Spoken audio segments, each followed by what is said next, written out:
விஜய் அவர்கள் கரூர்ல பாதிக்கப்பட்ட மக்களை இங்க சென்னையில அழைச்சு நேரடியா அந்த குடும்பத்தை சந்திச்சு நிறைய விஷயங்கள் அவங்க கோரிக்கைகளை கேட்டு நிறைய விஷயங்கள் பூர்த்தி செஞ்சு தரேன் அப்படின்னு சொல்லிட்டு இருக்கிறாரு. நீங்க அதை எப்படி பாக்குறீங்க? தப்பு ஒன்றும் கிடையாது, சரிதானே. அது மேலோகத்தில் இருக்கிறவங்களுக்கு கடற்கரையிலேருந்து பிண்டம் கொடுக்குறோம்லாம் இல்லையா, அப்படி கொடுத்தா பித்தர்களுக்கு போய் சேர்ந்துரும்னு. தந்தை பெரியார் படத்தில் கூட எங்கள் ஊர் ஈரோடு பக்கம் இங்கேருந்து தண்ணி அள்ளி அள்ளி அரைச்சாக்க எங்கள் ஊருக்கு போயிடுன்னு சொல்லுவார்.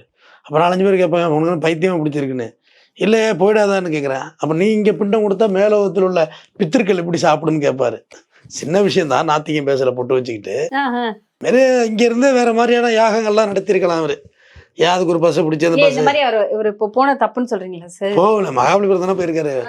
தண்ணியா கிடக்குமா, ரோடெல்லாம் ஒரே தண்ணியா இருக்கு, அது ரொம்ப தூரம் போக முடியாது. தண்ணியா அப்படின்னா என்ன தண்ணி இந்த வாட்டர் பாட்டில் தண்ணி தெரியாது, தண்ணியா இருக்கு, அதனால இவ்வளவு தூரம் போக முடியாது இல்லை இவரால், அதனால வர சொல்லியிருப்பாரு. நல்ல வேலை அந்த பஸ் ஒழுங்கா வந்துச்சு. அது எங்க அது இடிச்சு கோளாறாயிருந்துன்னு வச்சுங்க, அது ஒரு பெரிய கண்டென்ட் ஆயிருக்கும்.